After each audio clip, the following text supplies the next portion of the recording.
Hola, ¿cómo están? ¿Cómo está ese aprendizaje matemático? ¿Están avanzando? Recuerden, lo importante es avanzar, no detenerse, avanzar. Cada uno con sus tiempos y llevando a cabo su proceso de manera personal, pero lo importante es avanzar. Bueno, en este video ¿de qué voy a hablar? Voy a hablar de la función lineal como modelo. ¿En qué sentido? Hay muchas situaciones de la vida real que tienen un comportamiento que se puede describir con una función lineal como modelo. Entonces, en este video justamente traigo a colación una situación de la vida real donde la función lineal actúa como un modelo para interpretar la situación que se plantea. También vamos a analizar algunas características de la función lineal, es decir, los elementos que forman parte de esa fórmula, y la gráfica de la función lineal, haciendo también un análisis de las relaciones que hay entre los elementos de la fórmula y la gráfica. Eso también es importante para poder hacer un análisis e interpretación del modelo gráfico. Y luego, a partir de un dato que aparece en la situación, voy a establecer una relación entre la función lineal y la ecuación lineal, porque ese dato me lleva a un planteo de la función lineal transformándola en una ecuación lineal. Bueno, esos serían los conceptos que vamos a trabajar en este video. Es un video que está lindo porque es una situación sencilla, pero ayuda a comprender realmente el sentido del concepto de función lineal. Bueno, los invito a que miren. La situación se titula Una represa con filtración de agua y dice lo siguiente: una represa cuya capacidad es de 1.116 millones de litros de agua tiene una filtración. Desde el primer día del mes pierde agua de manera uniforme, a razón de 18 millones de litros diarios aproximadamente. Se desea, primero, hallar una fórmula de la función que describe la cantidad de agua que permanece en la represa cada día. Segundo, graficar la función y analizar las primeras diferencias. Tercero, determinar en cuánto tiempo se podría vaciar la represa en el caso que no se solucione el problema de la pérdida de agua. Y cuarto, determinar en cuánto tiempo la represa tendría 70 millones de litros de agua. Bueno, ahí está entonces la situación presentada. Los invito a que entremos en tarea. El primer punto es hallar una fórmula de la función que describe la cantidad de agua que permanece en la represa cada día. Es decir, hallar una fórmula. Recordemos qué significaba fórmula. Fórmula era una expresión en la que se establecen relaciones entre elementos de dos conjuntos. Acá en esta situación, indudablemente hay un conjunto que tiene que ver con que el tiempo del día a día, donde la pérdida se produce diariamente, y la otra tiene que ver con la capacidad de la represa, ¿no? Entonces, retomemos los conceptos o los datos claves que me plantea la situación. Tengo una represa, dice, cuya capacidad es 1.116 millones de litros de agua, tiene una pérdida de manera uniforme de 18 millones de litros diarios aproximadamente. Esta fórmula, como hice el análisis anteriormente, va a tener ¿cuántas variables? Dos variables. Una es el tiempo, que en este caso es el día a día, ¿no es cierto? El tiempo está medido en días, y por cada día hay una pérdida de la capacidad que depende, esa pérdida va a depender de la cantidad de días de pérdida que tenga la represa, ¿no es cierto? Por eso, para cada T, va a existir o le va a corresponder un CDT, llamé a la capacidad total o la capacidad de la represa a partir de la pérdida diaria que tenga, de acuerdo a cómo plantea esta situación. Entonces, a partir de los datos, entonces vamos a calcular el agua que hay en la represa después de 1, 2, 3, 4 días y expresamos los cálculos. ¿Con qué objetivo hago esto? De hacer un análisis día a día para observar la regularidad. Una vez que yo pueda identificar cuál es la regularidad, puedo entonces ir a la expresión general que describe este fenómeno o este planteo o la fórmula vendría a ser, ¿no es cierto? Entonces, por cada día que transcurre, queda una cantidad de agua que permanece en la represa. En forma genérica, decimos que para cada T le corresponde un CDT, ¿sí? Entonces tendríamos que en el día 0 podríamos llamar, cuando no hubo pérdida todavía, sin pérdida, la capacidad de agua de la represa es 1.116 millones de litros. Transcurrido un día, ya tiene pérdidas, ¿una pérdida de cuánto? Una pérdida de 18 millones de litros diarios. Entonces, a los 1.116 millones de litros de agua, debo restar una vez 18 millones de litros de agua, que es la pérdida de ese día, ¿no es cierto? ¿Qué pasa en el día 2? Va a ser 1.116 millones menos 18 millones de litros diarios por 2, porque son 2 días. Y así tendríamos para 3, vamos a hablar ya, sabemos que estamos hablando de millones, pero para ser más operativo decimos 1.116 menos 3 veces 18 porque son 3 días. Al cuarto día tendríamos 1.116 menos 18 por 4. Y así sucesivamente. Es decir, que observen este análisis que hicimos recién y que observamos que hay un valor constante que tiene que ver con 1.116 millones de litros de agua, que es la cantidad de agua inicial que tenía la represa, ¿sí? Y a la que le debo restar, ¿sí?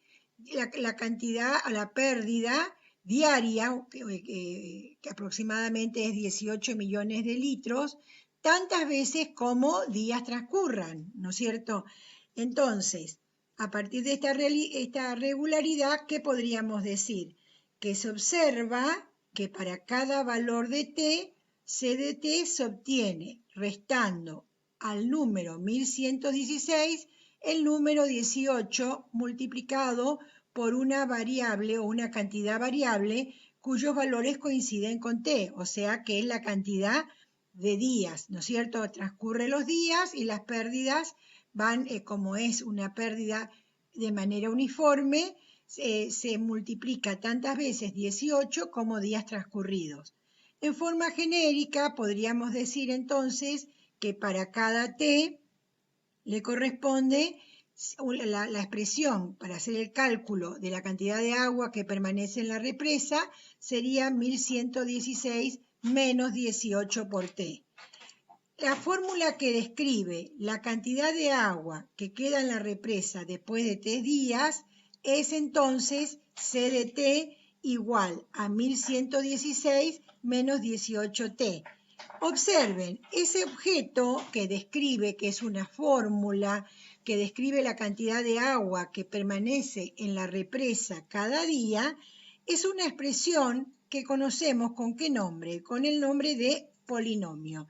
Es un polinomio de primer grado, con una indeterminada, que en este caso es T, es de primer grado. ¿Por qué? Porque la T está elevada a la primera potencia, entonces tendría que el coeficiente del término de primer grado es menos 18 y el término independiente es 1116.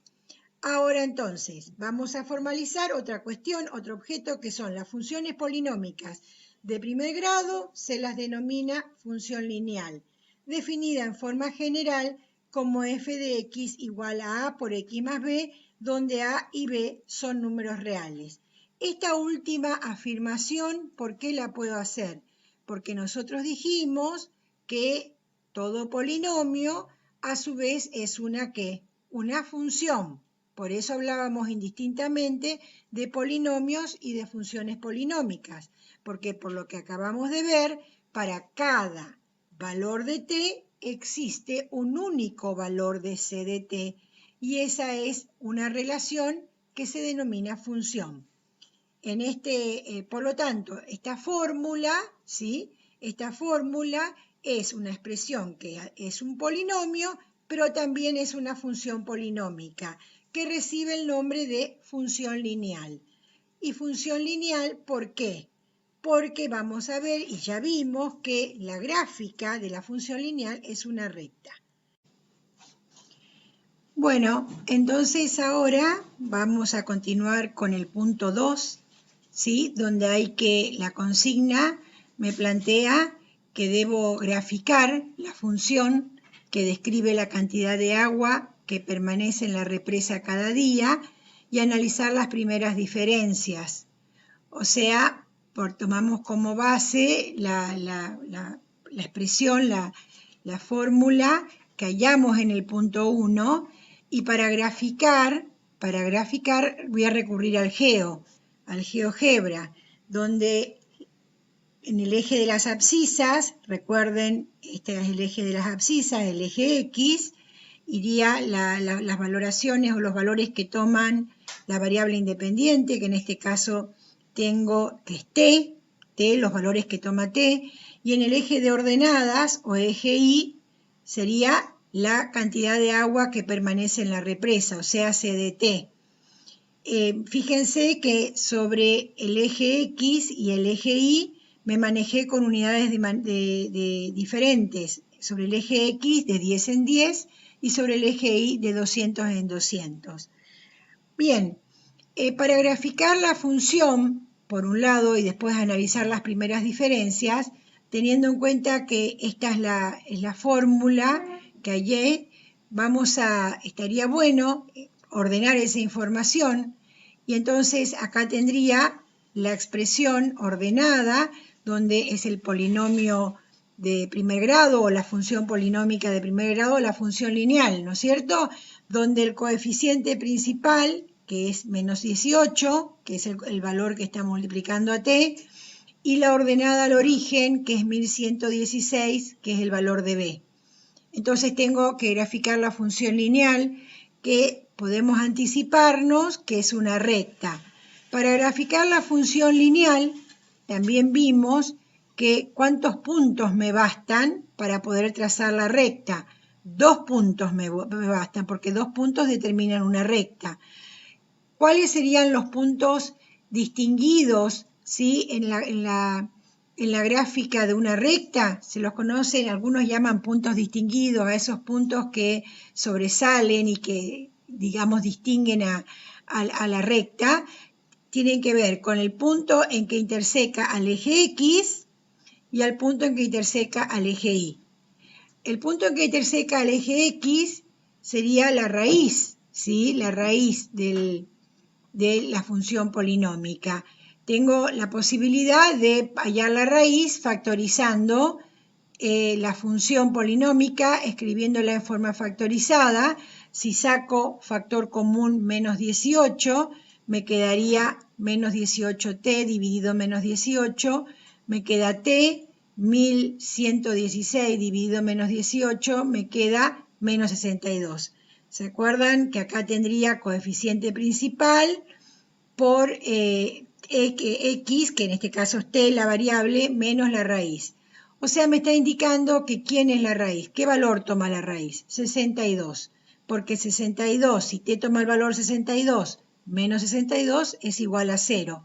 Por lo tanto, ahí tendría el punto, ahí tengo graficado entonces el punto A, que es la raíz, que tiene como coordenadas 62, 0. Es el valor que anula el polinomio. Esa es una manera de resolver. La otra es pensar en el planteo de la ecuación, preguntándome para qué valor de t menos 18t más 1116 es igual a 0, y voy despejando hasta llegar a t igual a 62. Puedo hallar ese valor de la raíz factorizando la función polinómica de primer grado, ¿no es cierto?, para visualizar la raíz, o también de la otra manera igualando a 0, planteándome la ecuación lineal, ¿sí? El otro punto distinguido es el punto en que interseca al eje Y, que sería, en este caso, para x igual a 0. ¿Qué valor tomaría? Para x igual a 0, si yo reemplazo en la expresión x igual a 0, si reemplazo en esta, me doy cuenta que me queda 1116, que es el valor del término independiente, o la ordenada al origen, ¿se acuerdan? La ordenada al origen, también vimos, es el punto en que la recta corta al eje Y, que en este caso, ¿qué significado tiene en el contexto del problema? La cantidad de agua que permanece en la represa. Entonces, marco el punto y ahí, con esos dos puntos, que son los puntos que distinguidos como le llaman, o directamente podemos hablar de raíz de la función y de ordenada al origen, con esos dos puntos ya puedo graficar la recta de la función lineal, menos, cuya fórmula es menos 18t más 1116. Estoy trabajando hasta este momento en el plano matemático, o sea que por un rato me olvido de el significado que tiene el eje X y el significado que tiene el eje Y, la información que cada uno de ellos me brinda en el contexto del problema. Entonces tengo la recta, ¿sí? Es una recta que, ¿cómo se comporta la recta? Es decreciente. ¿Qué significa que sea decreciente? Que a medida que X va tomando valores cada vez más grandes, ¿qué pasa con los valores de Y? Van tomando valores cada vez más pequeños. ¿Y por qué ocurre eso? ¿Cuál es el coeficiente principal? Es negativo, menos 18. Cuando el coeficiente es negativo, dijimos que la recta tiene un comportamiento decreciente. El coeficiente A igual a menos 18, negativo, cuando hablamos de funciones lineales, recibe el nombre dependiente de la recta. Entonces, cuando trabajamos en términos de funciones lineales, decimos la pendiente de la recta es negativa, por lo tanto, la función es decreciente, ¿sí? Así es en el lenguaje apropiado, digamos. Entonces, ¿qué ocurre? Iremos ahora, contextualicemos, pensemos a partir de los significados que tienen, los valores que toma la X o la T, y los valores que toma sobre el eje de ordenadas. Si yo tengo en cuenta esa información, diría que a los 62 días, ¿sí?, la represa se vacía, pierde todo el caudal de agua, o sea, no tiene agua porque me queda 0. Y a partir de los 60 días tendría sentido, o 62 días, perdón, tendría sentido hablar de cantidad de agua negativa. No tiene sentido. Lo mismo ocurre aquí. ¿Tiene sentido días negativos? No tienen sentido los días negativos. Esto me lleva a plantear la necesidad de hacer una restricción del conjunto dominio, o sea, los valores que toma T. ¿Y cómo sería la restricción? Diciendo que T puede tomar solamente valores pertenecientes al intervalo 0,62. Y la función sería la misma, ¿no es cierto? La función sería la misma. La diferencia está en la restricción, la fórmula de la función sería la misma. La restricción en el conjunto dominio. Por lo tanto, ahí sí, la gráfica va a ser esta porción de la recta. ¿Por qué? Porque hago la restricción del conjunto dominio.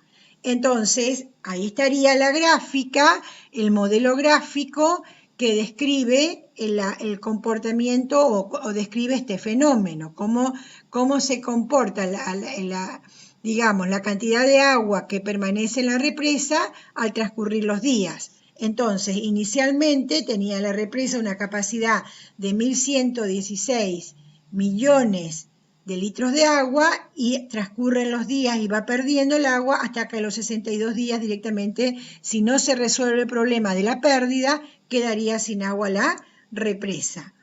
Bien, la otra pregunta decía analizar las primeras diferencias. Miremos el cuadro, entonces, ¿qué ocurrió?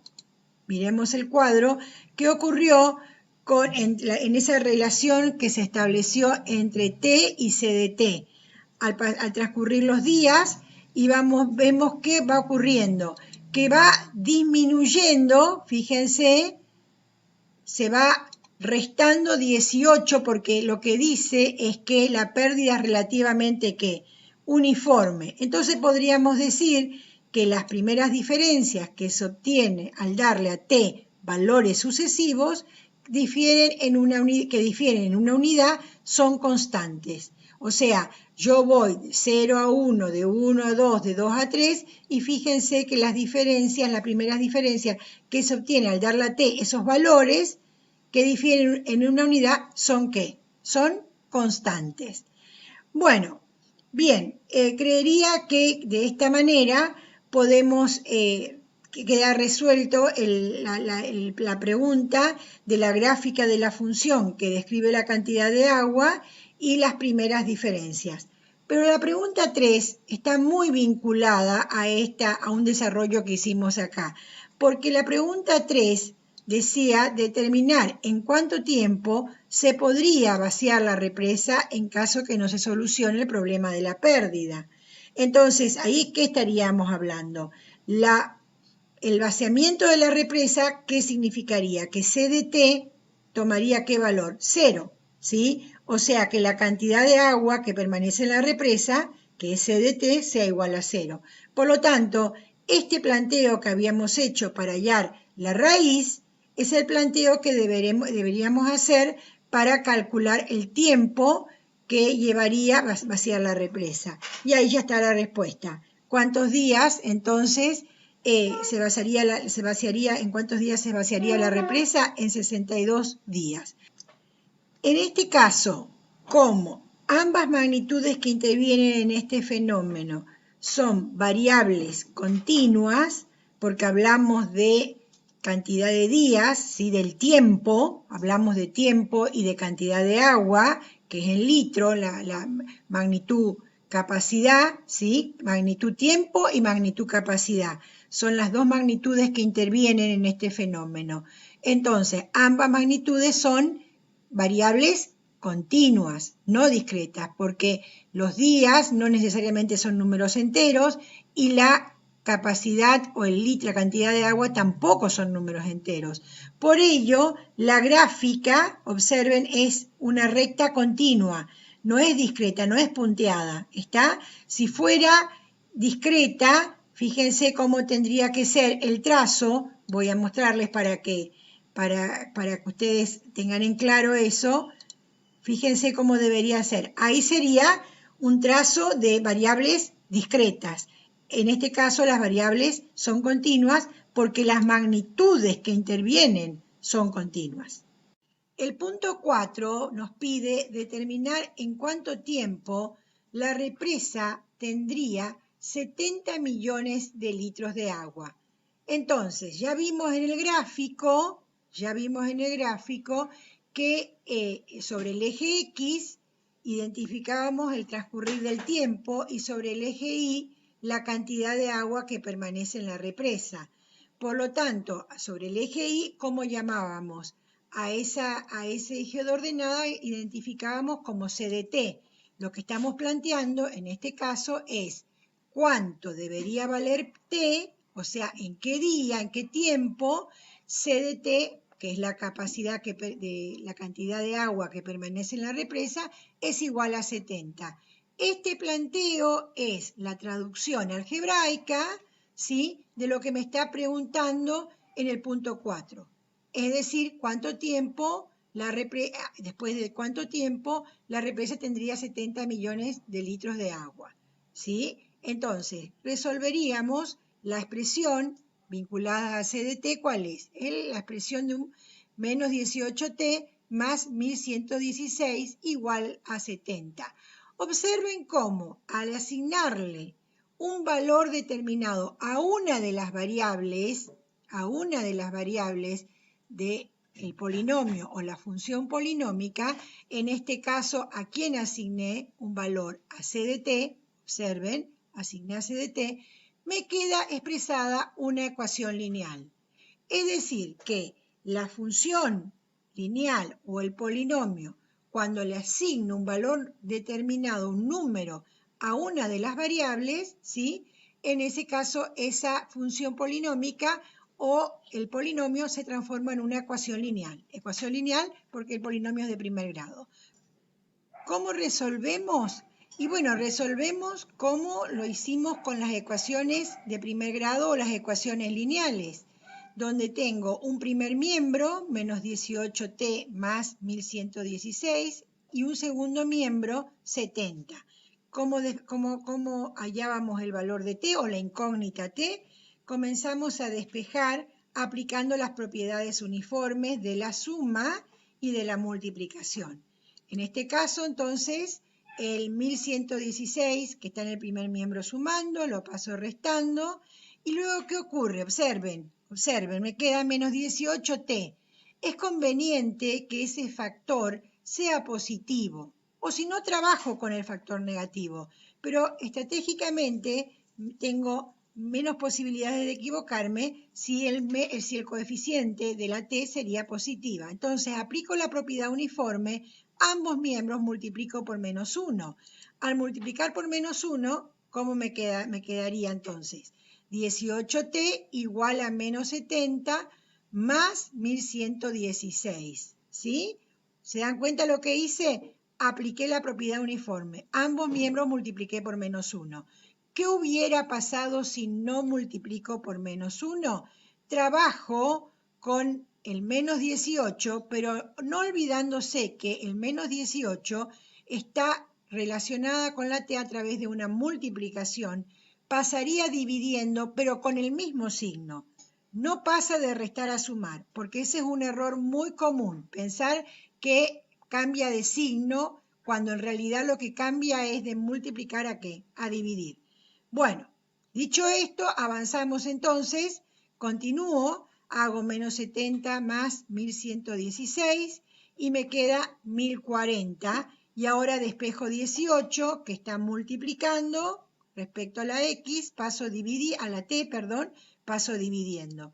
Y me queda t igual a 58,1 y ese sombrerito arriba me está indicando que es un decimal periódico puro, o sea que el 111 como el tiempo, t ¿qué significa en este fenómeno? Es tiempo y es una variable continua, no discreta. Recuerden que vimos el concepto en el video anterior de variables discretas y continuas.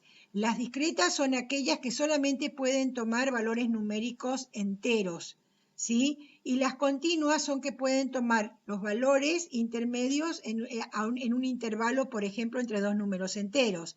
El tiempo, los días, no necesariamente deben ser cantidad de días, de números enteros de días. Puede ser, por ejemplo, una cantidad entera de días más horas, ¿sí? Por lo tanto, la variable tiempo es una variable continua, no es discreta. Pero, dado que tenemos que hacer una aproximación, vamos a decir, no vamos a pasar a horas y a minutos, la parte decimal, sino que vamos a responder directamente que en aproximadamente 58 días, la represa tendría 70 millones de litros de agua. Es decir, que sufrió una pérdida importante, porque recuerden que inicialmente ¿cuál era la capacidad de la represa? 1.116 millones de litros de agua. Entonces, ha transcurrido 58 días aproximadamente, esa sería, porque en este problema son todos valores aproximados, porque como ya también vimos, recuerden que en los fenómenos de la realidad no es todo lineal, no es todo un comportamiento uniforme, sino que hay múltiples variables que intervienen, recuerden eso, y 1 lo que marca es una tendencia, una aproximación. Bueno, espero que hayan entendido, que haya sido clara en mi desarrollo y con esto cerramos el problema.